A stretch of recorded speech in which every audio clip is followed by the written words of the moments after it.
Կարապետյան, Սահմանադրական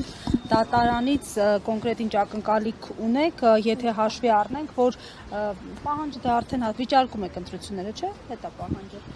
Եվ ակնկալիքը եթե հաշվի առնենք, որ այստեղ այն կադրերն են հիմնականում, որոնք Փաշինյանի իշխանության ձեռքով են նշանակվել։ Անկեղծ ասած Սահմանադրական դատարանի կազմը այդպես անգիր չգիտեմ, գիտեմ, որ 1-2 հոգի առնվազն նշանակվել են Փաշինյանի կառավարման տարիներին եւ նրանցից առնվազն մեկը գիտեմ, որ Փաշինյանի կուսակցական գործընկերն է եղել։ Ամենայն դեպս կարծում եմ, որ Սահմանադրական դատարանը կոլեգիալ մարմին է եւ բարձրագույն դատական մարմինն է եւ ակնկալում ենք, որ արդարացի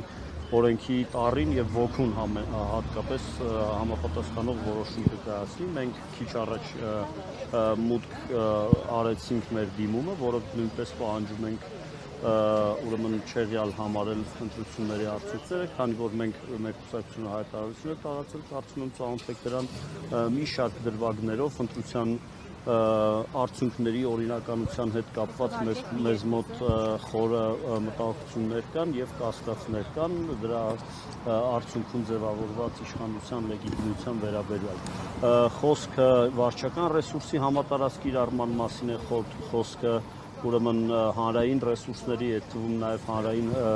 լրատվամիջոցների, հատկապես հեռուստատեսության ուրեմն միակ ոչ հավասարաչափ բաշխման մասին է։ Խոսքը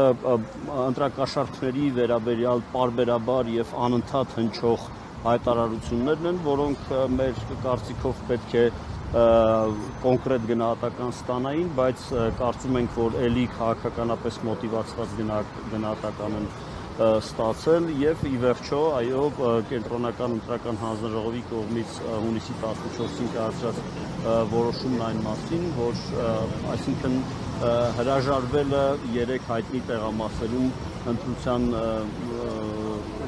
վերաքվեարկություն նշանակելը մենք կարծում ենք, որ մի քանի հազար ընտրողների կամքը անտեսելը ամենևին էլ չի բխում օրինականությունից եւ սահմանադրականությունից եւ հույս ունենք, որ դատարանը արդարացի որոշում կայացնի։ Պարոն Կարապետյան, Փաշինյանը անդրադարձել է կոնկրետ մատնանշած վերջին դեպքին, ասել է, որ դա այդ համապատկերում իրավիճակի այսպես չէր փոխելու, որովհետև արդեն պարզ էր մնացած ընտրատեղամասերի հաշվարկներից, որ ինչպես են բաշխվելու ԿՎՆ-ները։ Այս պարզաբանումը ինչպես է գնահատվում։ Մենք տեղյակ ենք, որ Փաշինյանը հավակնում է լինել երկրի գլխավոր թատերական մեկնաբանը, գլխավոր սաղմոսերգուն, հոգևորականը, տնտեսագետը, դիվանագետը, բայց մենք համաձայն չենք, մենք չենք պատրաստվում հաշտվել այդ բոլոր ոլորտների ուզուրպացիայի հետ, առավել եւս համաձայն չենք այն մտքի հետ, որ Նիկոլ Փաշինյանը ներկայացնում է դատական իշխանությունը իդեմս Սահմանադրական դատարանի, կարծում ենք իրենց խոսքը կասեն։ Սամվել Կարապետյանը առաջարկում է իշխանությանը մասնակցած ուժերին միավորվել, կոնսոլիդացվել, ինչպես եք ընդունում այս առաջարկը։ Եթե ընդդիմադիր որևէ գործիչ կարծում էր, որ պետք է, գիտեք, միասնական ընդդիմության գաղափարը մի քիչ այդպես քիմերա է, եթե որևէ գործիչ կամ գործիչներ կարծում եմ, որ պետք է միասնական հանդես գալ, կարող էին դա անել ընտրություններից առաջ, մեր գործողությունները բացառապես հանուն Հայաստանում օրինականության հաստատման եւ լեգիտիմ իշխանությունների մենք առաջարկ կարծում եմ չենք ստացել այդպես։ Եթե ես արդեն ասացի մեր դիրքորոշումը դրա հետ կապված։ Հանրահավաքին կմասնակցեք, հնարավորություն տեսնում եք միասնական հանրահավաքի մասնակցելու եւ այլն եւ այլն։ Մենք կատարել ենք մեր գործողությունները, շարունակում ենք կատարել մեր գործողությունները, քաղաքական դաշտում գտնվող այլ գործընկերները, այլ ուժերը կարող են իրենց գործողությունները դասավորել իրենց պատկերացումներին համապատասխան։ Հարցերում դուք որքան քվե ստացաք։ 25,000-ից ավել։ Չեք ափսոսում, որ այդ քվեները գնացել Նիկոլ Փաշինյանին։ Այդ քվեները չի գնացել Նիկոլ Փաշինյանին, այդ քվեները մեր քաղաքացիները տվել են մեր ուժին եւ դրա համար մենք շնորհակալ ենք դրանք հատիկ առ հատիկ։ Ես կարծում եմ, որ նույն կերպ կարելի է ցանկացած դա կեղծ խոսք է, այդպես կարելի է ցանկացած քաղաքական ուժին ներկայացնել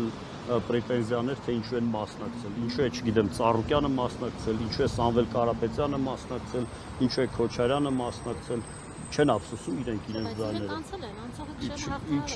Ինչ են անցել, իսկ իրենք ասում էին, որ անցնելու են եւ դառնալու են ընդդիմություն, իրենք ասում էին, որ պետք է իշխանություն վերցնեն։ Այլ երբ որ քաղաքական ուժի ղեկավարը իրեն ավելին է պատկերացնում, քան կա։ Ահա, շատ լավ։ Եվ իսկ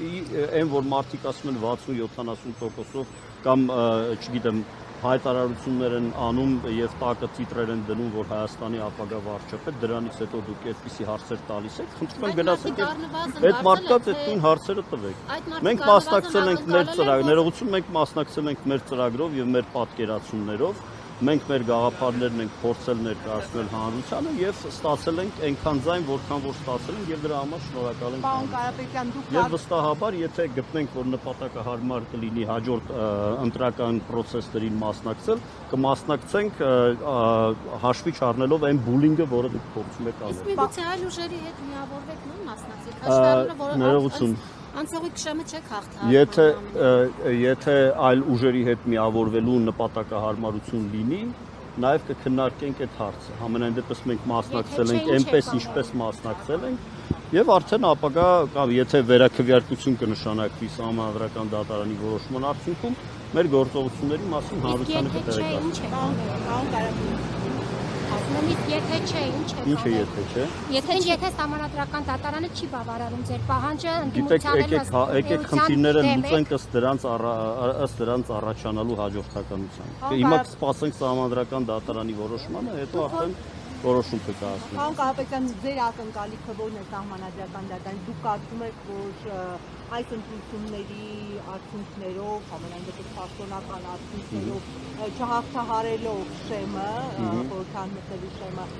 այստեղ ինչ-որ հեղափոխություն պիտի տեղի ունենա կամ հենց դա եք ակնկալում, որ դուք պիտի հայտնվեք ապագա խորհրդում։ Շնորհակալություն։ Մեծ հաշվով այստեղ որևէ մեկին ձայները ավելացնելու կամ պակասեցնելու մասին չի հարցը։ Այդ թվում նաև մեր ձայները ավելացնելու կամ պակասեցնելու կամ ինչ-որ քաղաքական խնդիր, հա, կարճաժամկետ, այստեղ խնդիրը Հայաստանի Հանրապետությունում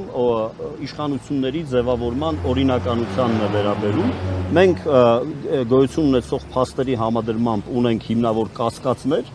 որ եղած պայմաններում ձևավորվող իշխանությունների լեգիտիմությունը հարցականի տակ է դրվում։ Դրա համար մենք դիմում ենք Սահմանադրական դատարան, որպեսզի այդ կասկածները փարատվեն եւ հուսով ենք, որ Սահմանադրական դատարանը, ինչպես սկզբում ասացի, օրենքի տառին եւ հատկապես ոգուն համապատասխանող։ Քանի որ խոսեցիք Սահմանադրական դատարանում, բացի Արման Դիլանյանից, մնացյալ կազմը նշանակվել է Նիկոլ Փաշինյանի ԽՊԻ կողմից, դարձել հիշեցնեմ։ Շնորհակալություն ձեր պատկերքի համար։ Իսկ ինչ եք կարծում, ինչ պետք է անել։ Եթե դատարանների մեծ մասը նշանակվում է գործադիր իշխանության կողմից կամ ազգային ժողովի քաղաքական մեծամասնության կողմից, այդ դեպքում որևէ իրավական գործընթացի վրա պետք է հույս չդնել։ Պարոն Կարապետյան, Սա քայլերից մեկն է։ Սա քայլերից մեկն է, կտեսնենք ինչ որոշում կկայացնի Սահմանադրական դատարանը, հետո կշարժվենք։ Մի հատ էլ հարց կա, մերի ասում եք իշխանությունը լեգիտիմ չի, խորհրդարան անցած ընդդիմությունը լեգիտիմ է, քանի որ նաև խոսեցիք, որ հրակաշատների Մենք ասացինք իշխանությունը լայն իմաստով խորհրդարանական ընտրությունների արդյունքները կասկածելի են, հետևաբար դրա հետ կապված ձևավորված իշխանության լեգիտիմությունը հարցականի տակ։ Իսկ ընդդիմությունը լեգիտիմ է։ Այդ թվում նաև ընդհանրապես խնդրում եմ եկեք այդպիսի սքոլաստիկ հարցերի մեջ չմտնենք, իշխանությունը լայն իմաստով լեգիտիմությունը հարցականի տակ է։ Պարոն Կարապետյան, Սամվել Կարապետյանի հրավիրածին է թե ոչ։ Խոսում ենք ընտրությունների արդյունքների մասին, եթե ընտրությունների արդյունքները հարցական են, հետևաբար այն բաշխվածությունը, այն կոնֆիգուրացիան, որը ձևավորված է ազգային ժողովում, հարցականի տակ է։ Իսկ ինչով եք դուք հարցականի, ինչ հաստատներ եք վերում, որով դնում եք հարցականի։ Ինչ եք վերել Սահմանադրական դատարան, ինչ եք դրել։ Դե առաջին հերթին 3 հայտնի տեղամասերում վերաքվեարկություն չանցկացնելու ՊՀ-ի որոշումը, վարչական ռեսուրսի լայնածավալ կիրառումը, ընդդիմախոսների նկատմամբ գործադիր իշխանության բարձրագույն ներկայացուցիչների կողմից ատելության խոսքի, ահաբեկման, վերբալ ահաբեկման դեպքերի, նաև ուրեմն բանտարկությունների եւ ուրեմն ռեպրեսիվ գործիքների կիրառման հետ կապված ինչպես նաև ընտրությունների լուսաբանման հարցում անհավասար պայմանների եւ մի շարք այլ դրվագներ։ Փաշինյանն ասում է, ես կրկոտ հռետոր եմ։ Ես կարող եմ համաձայնվել այդ տեսակետի հետ, բայց դա չի նշանակում, որ նրա գործողությունները միշտ են օրինական եւ տրամաբանական։ Պարոն Կարապետյան, չեք ուզում պատասխանել Սամվել Կարապետյանի հրավիրած հանրահավաքին հնարավոր է մասնակցեք քննարկում։ Օր նշանակված է։ Դե եթե օր կնշանակվի այն ժամանակ որոշում կայացնենք։ Բայց այդ հարցը չի քննարկվել կուսակցությունում, դա վստահաբար կարող եմ ասել։ Պայքարին կմիանաք։ Մենք ներկայումս իրավական ճանապարհով ենք փորձում օրինականության վերականգնմանը հասնել, տեսնենք թե Սահմանադրական դատարանը ինչ որոշում կկայացնի։ Շնորհակալություն ձեզ։